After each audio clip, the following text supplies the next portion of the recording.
Whenever a woman entered the lecture theatre, all the guys would whistle, catcall, stamp, bang the desks. Old wooden lecture theatres made a hell of a lot of noise. And if you blushed, they made more noise. But I knew what I wanted to be and I needed a physics degree to do it, so I persevered. Thee Quaker Podcast. Story, spirit, sound. I'm Georgia Sparling, and today I'd like to introduce you to someone new. Our guest interviewer for this episode, Navid Moeed. Hello, and thank you for having me. So Navid was one of our board members at Thee Quaker Project, and he got to sit down with today's guest, Jocelyn Bell Burnell. But before we get to her, I'd love it if you would tell us a little bit about yourself, Navid. Well, I'm from the UK, which I think your listeners have probably already picked up on. I live primarily in the US, where I attend Chapel Hill Friends Meeting in North Carolina. Currently, I ply my trade as a writer, theatre critic, and photographer. But astronomy, Georgia, that was my first love and continues to remain one of my deepest passions. I'm still involved in the field as a consulting scientist at the Willis Observatory in Western North Carolina, where we work to introduce astronomy to marginalized and underserved school pupils. Yeah, that's really cool. And you have a PhD in astrophysics, is that right? It is. My area of study was looking at interplanetary dust clouds that actually exist within the Earth-Moon system. In particular, for those of our listeners who are interested, the L4 and L5 points of the Earth-Moon system. I completed this around 2002, which was the same time that I started attending Quaker meeting in the UK. Yeah, so you were uniquely suited to do this interview with Jocelyn Bell Burnell, who is, in fact, a celebrated astrophysicist. But I'm guessing that not all of our listeners are familiar with her. So would you tell us a little bit more about her? I'd be happy to. First of all, it was such a privilege to speak with Jocelyn. She is someone I've looked up to for a long time. More than her discovery of pulsars, she has been at the forefront of advocating for women in a very male-dominated field. She's also helped promote the public understanding of science and technology in the UK and beyond. She's been a pioneer many times over. She's a Quaker. She was born into an evangelical Quaker family in Northern Ireland. And as you say, she's an astrophysicist. A pretty well-known one, partly because when she was still a PhD student back in the 60s, she discovered the first pulsar, and then the second, and then the third, and the fourth. And pulsar is a word that I know, but I don't actually know what it means. So please give us a definition for all of us who last had physics many decades ago in high school. Imagine a pulsar like a cosmic lighthouse. It's a tiny, super-dense star left after a big star explodes. It spins very fast and shoots out beams of light and radio waves from its poles. When these beams point towards Earth, we see regular flashes, like a blinking light. So a pulsar is a spinning star that looks like it's pulsing. That discovery was important because it confirmed the existence of neutron stars, a type of star scientists had theorized but never observed. Pulsars also became precise cosmic clocks, helping scientists test the laws of physics, especially Einstein's theory of relativity. Additionally, studying pulsars has provided insights into extreme states of matter and the behavior of intense magnetic fields. But what you'll see if you Google Jocelyn is that her professors took home a Nobel Prize for her discovery, and she did not get the recognition you would expect, which is something that we talked about. And you might also notice on Google that she's actually Dame Jocelyn Bell Burnell, though as Quakers we're not big on honorifics. It's just evidence of what a trailblazer she had been in her field. Yeah, and I'm really excited for all of our listeners to hear how Jocelyn became this trailblazing scientist and to learn about the barriers that she broke through to get to where she is today. And of course, we'll also hear her thoughts on Quakerism. It's really such a rich conversation. Thank you. Okay, well, let's get started.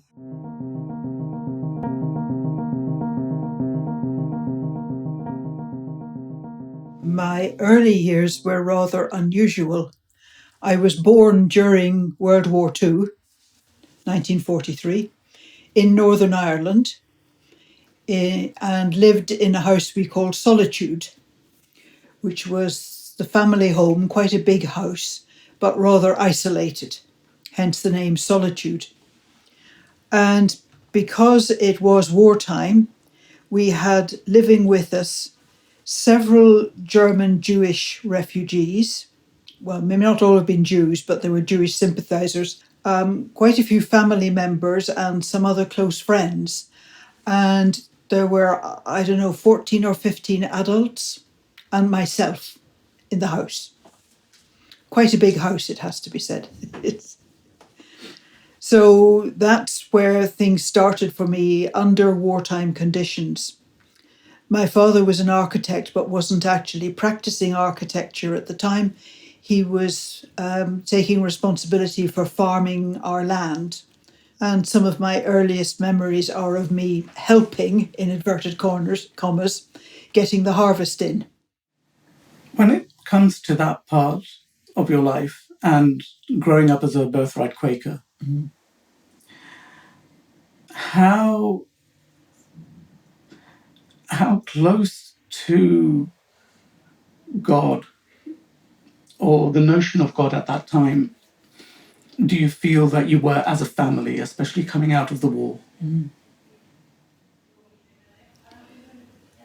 Being in Northern Ireland gives things a rather different flavour. I don't know how much you know about Quakers in Northern Ireland, but many meetings tend towards the evangelical, as did our local meeting in Lurgan. Quite a lot of preaching ministry about being washed in the blood of the Lamb, which is vocabulary that you would not hear elsewhere in the British Isles in Quakerism. And I must say the colour scheme confused me as a child. How do you become washed whiter than white in red blood? So you can see I didn't fully understand these concepts as a child.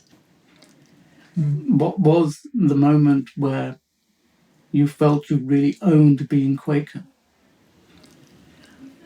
Once I got to the Mount, which is a Quaker boarding school for girls, we had a very good RE, religious education teacher, Dorothy Webster, who was a York Quaker. And she very quickly introduced the whole class, but probably most strongly affected me, to a much more liberal kind of Quakerism, where you didn't have to be a tub-thumping evangelist, where you could ask questions, where you could explore. And my understanding of Quakerism very rapidly deepened and began to appreciate very much the meeting for worship that there would be in York, as opposed to the meeting for worship there was in my local Northern Irish town. What was that difference? The theology in York is liberal Quakerism, whereas Northern Irish, it was very, very much about being converted, and very, very little of the consequences of being a religious person that you find here in England, where people are thinking, right, well, should we do something to support the poor? Should we do something about world relationships? Should we do something about reconciliation between this community and that community? There was none of that in Northern Ireland. It was pretty narrow. Now, part of it, I think, was, the era, but most of it was Northern Ireland. Your father he was the architect for the Armagh Planetarium, and Yes. part of your love, in fact, maybe the seed of your love for astronomy, grew from visits there. But being in a culture where, presumably most of the elders were white men, Yes. and having this patriarchy very much in your face all the time. Mm-hmm. How did you, as young Jocelyn, feel about breaking a barrier and going into a career that was male-dominated? I think for quite a lot of my time in Northern Ireland, I was working out what it meant to be female in British society in that age. I can remember I was about a year and a half old when a brother was born. I was the eldest, followed by a brother. And in Ireland, men count and women don't. This wasn't the case in my family, but I can remember being quite upset by people saying how important it was that Mrs. Bell had a boy, and saying that in my presence. And Northern Ireland continued to have a wrong, says she bluntly, gender arrangement. As you may know, there used to be an exam in Britain. Over here it was called the 11 plus. Back in Northern Ireland it's called the qualifying. And it was to determine who would get technical education and who would get secondary education and who would get academic secondary education. And in Northern Ireland there was a higher pass mark for the girls. And that continued until probably about 10 years ago.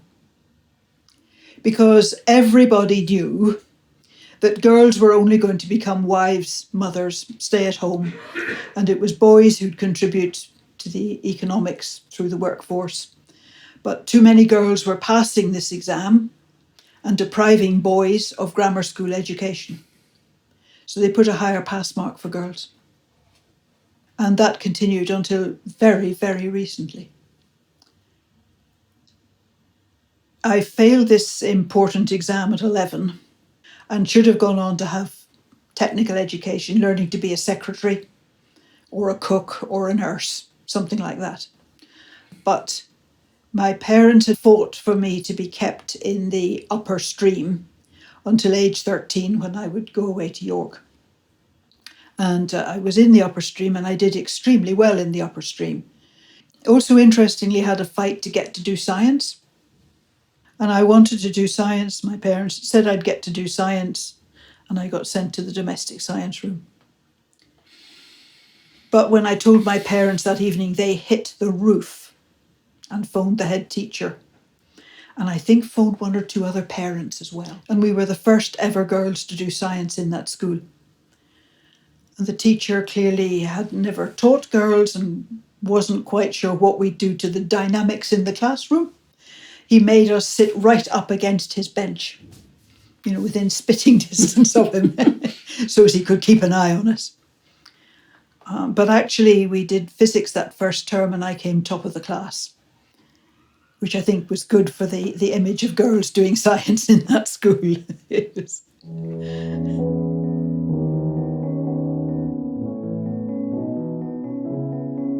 It leads into your work promoting girls and women in STEM. Yeah. For me, that is almost as important, if not more important, than discovering pulsars. Yeah. So I think what would be fascinating for our listeners to understand is some of the things that happened to you that motivated you to make things better for women. The fight I had at age 11 plus 12 to get to do science was part of the motivation. The assumption that women did domestic things and the boys did science and engineering and technical drawing seemed to me to have me segregated in the wrong half of society, if you like, because many of my interests were in the other half. And I just gradually became more and more clear that I should be doing something with physics. And astrophysics was the bit that really gripped me. So that was my motivation.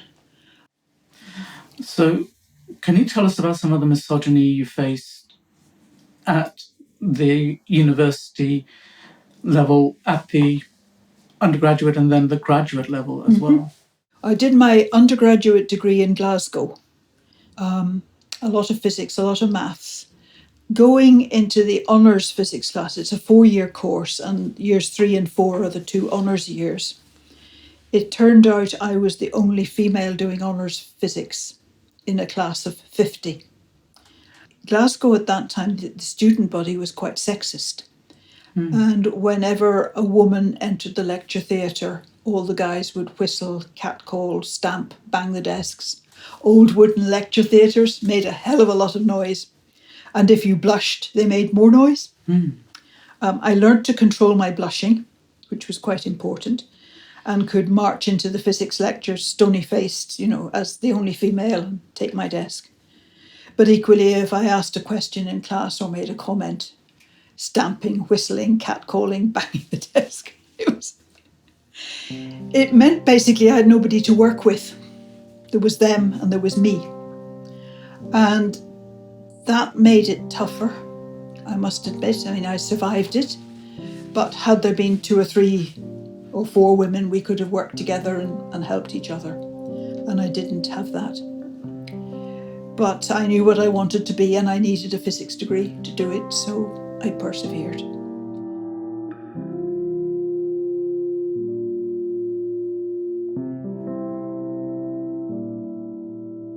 After the break, Jocelyn and Navid talk about pulsars, black holes, faith, and what it means to be a beacon for women in science.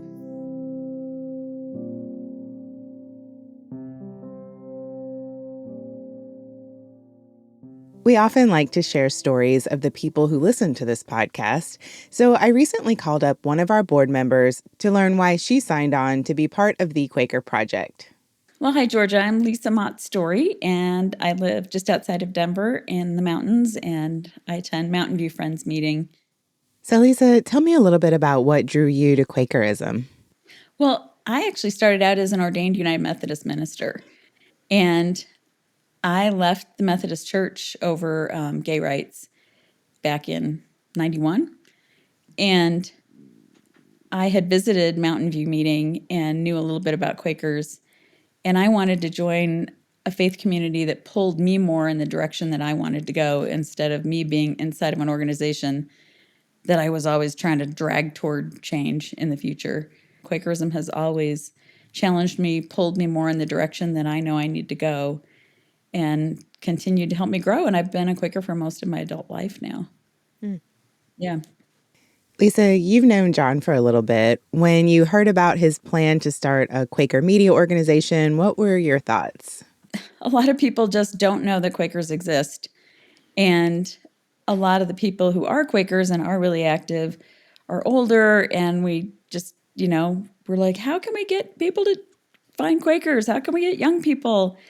And this is the way to do it. I was just really excited that by doing media like this, that you would reach an audience that had never heard of us or maybe sort of heard of us and get the message out about what we believe and what we do. Yeah. Well, you've been listening to the podcast. Tell me a little bit about how it's impacted you so far. I was surprised that every single time I learned something new or I'm challenged in some way by somebody's spiritual practice that they share. And I realized that you get in a rut when you're in a monthly meeting and you're just into what your monthly meeting's doing and your community there. And I find that every single time I learn something from the podcast. I feel like I grow as a Quaker myself. Here I thought it was for other people to find us, and it's actually teaching me stuff and challenging me to grow. What's your message for anybody out there who's listening who maybe is considering becoming a monthly supporter of the podcast? I would say that Quakerism still has something to say to the world, and this is a way to support getting a message out that is different than what we hear in mainstream media, and that could encourage people to work for social justice, to work for change, to find a community in which they can be spiritually grounded in that social justice work. And the podcast is such a good way to get that word out, get it to people who are just so frustrated and they want to be doing something, but they don't know what to do. And so I would encourage people to support this because, the quality is amazing, the content is amazing, and I just think it's so worth it. Wow, thank you so much, Lisa. I really appreciate that.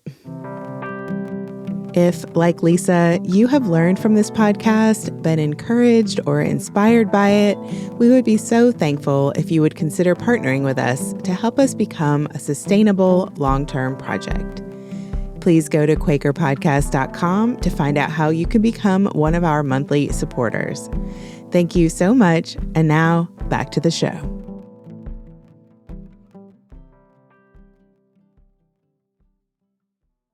As much as I still am an astrophysicist, we haven't really talked about science and discoveries.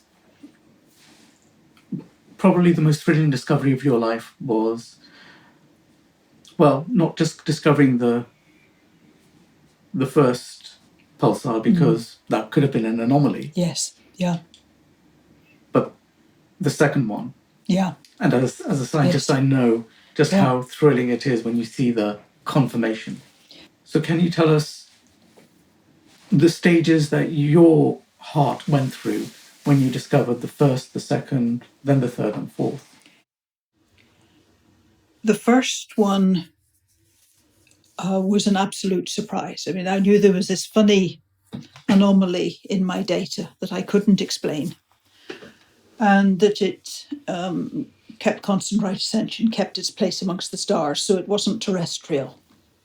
And then finally catching it and seeing it as a string of pulses, 1 1/3 seconds apart,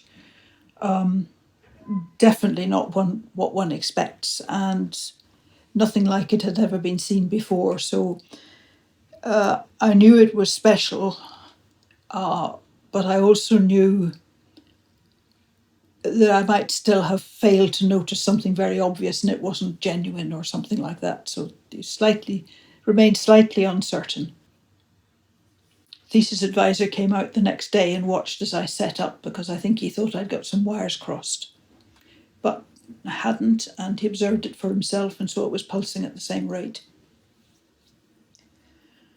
The next milestone was to get another grad student and his supervisor to look at it with their telescope, their receivers, and they saw it, which was a huge relief. And then I found a second one, and then I found a third, which again was fairly similar, and a fourth one which went much faster, which began to give an indication of the range of properties. Then it began to get a bit tricky, because I began to lose control, in the sense that my supervisor was having discussions behind closed doors with other people, really about how we published these things. And I wasn't included in those discussions, which, since I was by that stage a third-year grad student, I thought was a bit off. You were able to prove categorically that women could do science, could do good science. Yes. And rigorous. Yes. Peer-reviewed. But to then not be included in the Nobel Prize, do you now think that maybe it was a disservice to not include a woman in that prize at that time? Well, it would have been a first if they had included a woman. And I think then the question really becomes, how early on do organisations recognise that women can do good scientific work? I see the fire inside you for making that prominent contribution, and for that prominent contribution to be the beacon for others. And I see inside you also the desire to hold that beacon high. Yes, I didn't set out to be a beacon, but having become a beacon, you'd better be a beacon. So When did you realise that was your responsibility? I think in part the response to the Pulsar Nobel Physics Prize, which required quite a lot of tactful handling on my part. Indeed, and a lovely sort of side story there. I worked for a couple of years in Princeton. But one of the things I did, not only to support the female students, but to try and improve the lot of women in general, was to set up afternoon tea for women in physics, for the undergraduates studying physics, postgraduates. And we just sort of sat and talked about what it felt like to be in such a male-dominated area, and supported each other. And, the younger students could ask the older students what to look out for and what not to do and that kind of thing. So it was good. It was very nice. Princeton physics was very male-dominated. It was a bit macho. You didn't take time off from work. You worked 24/7 kind of thing. And I remember one of the other young women was singing in a choir, which I discovered because I went to listen to the choir. And she said, "Don't tell my boss." My goodness. Not focused enough. Clearly not dedicated enough, So don't tell the boss. So all these women who are bearing the frontier of physics for women are being held to a much higher standard. Yeah. Astronomy is slightly better because it contains a much larger fraction of women. It's not 50-50, don't get me wrong. But it is changing, and astronomy has been one of the bits of astrophysics, has been one of the bits of physics that has been more liberated than some of the mainstream physics.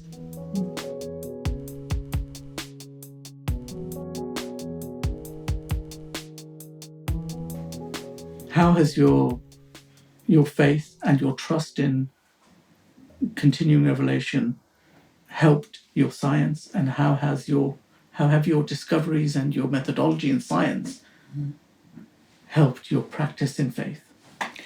I'm not sure that there is that kind of linkage. They feel more like parallel streams rather than interacting streams, I think I would say. I'm comfortable in both. And in both, you have to be open-minded, keep inquiring, looking, revise your understanding as you learn more. So there are very, very close parallel processes in both. I'm not sure that in me they interact more than that, to be honest. And I don't say, "Isn't science wonderful? It shows how glorious God is." I don't say that at all.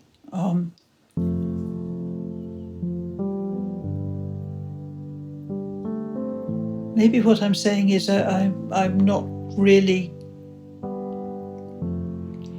going into the area of God the Creator. I think I'm avoiding staying clear of that. Whilst obviously I do believe in a God and God's guidance.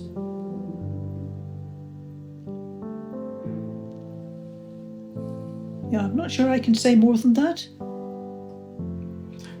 Is it okay if we sit with that for a moment, because it is quite profound?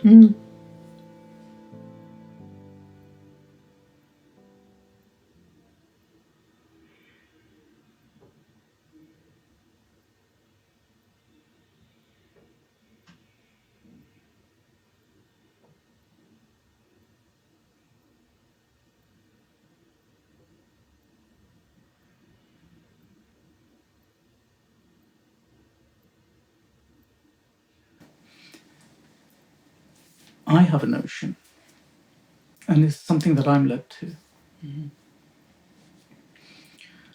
of God the observer.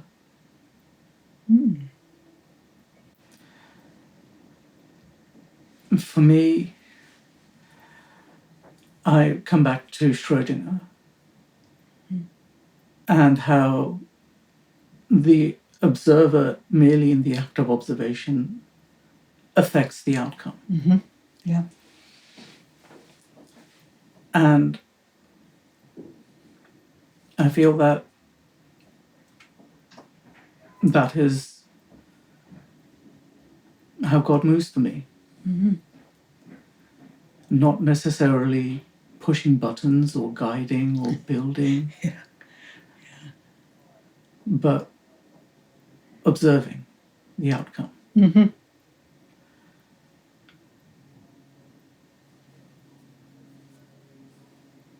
So it's an interactive God. It's not a distant God. It's an interactive God. Mm-hmm. Yeah.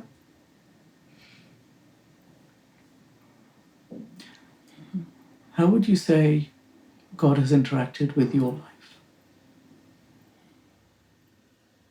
I think I'd have to say I don't know for sure.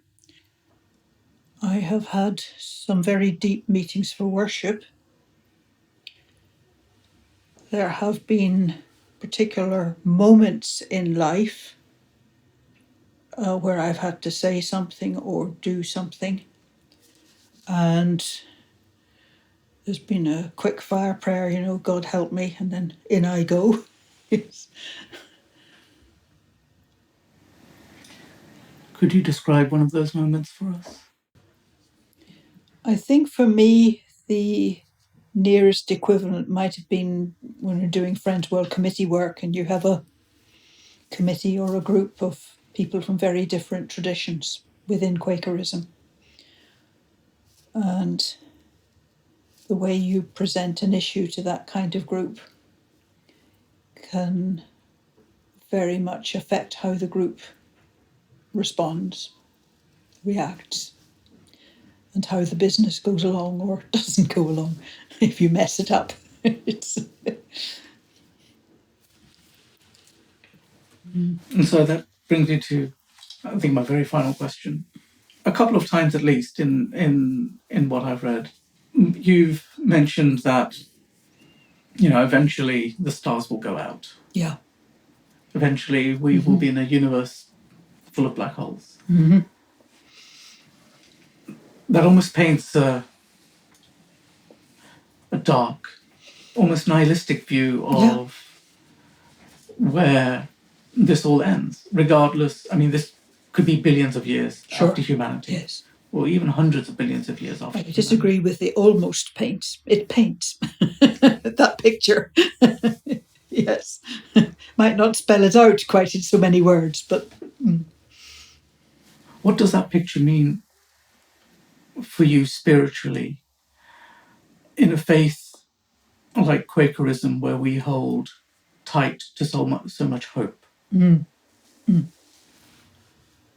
not sure that it has a spiritual impact, but I live in the knowledge that things do not go on forever. Our lives don't go on forever. This universe won't go on forever. There may be other universes, there may not. If anything, it adds a bit of immediacy, better make good use of it while we've got it, kind of thing. More than anything else.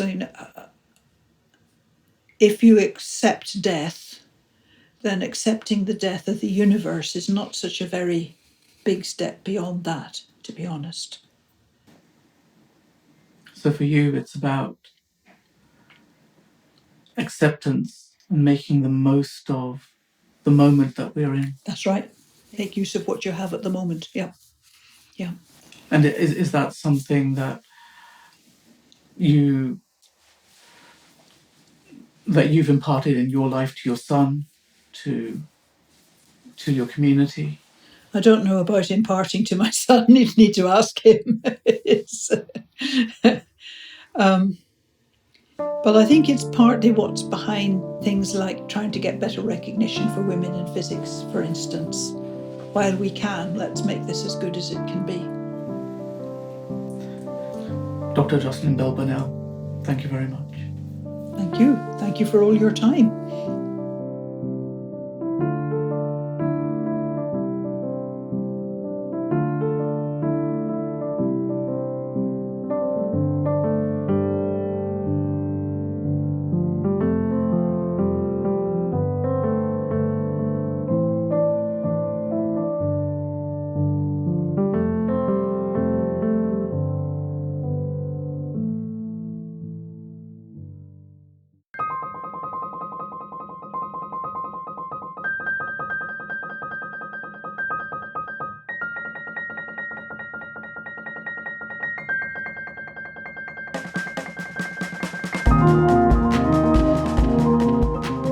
Thank you for listening, and thank you to our guest, Jocelyn Bell Burnell, and to our guest interviewer, Navid Moeed.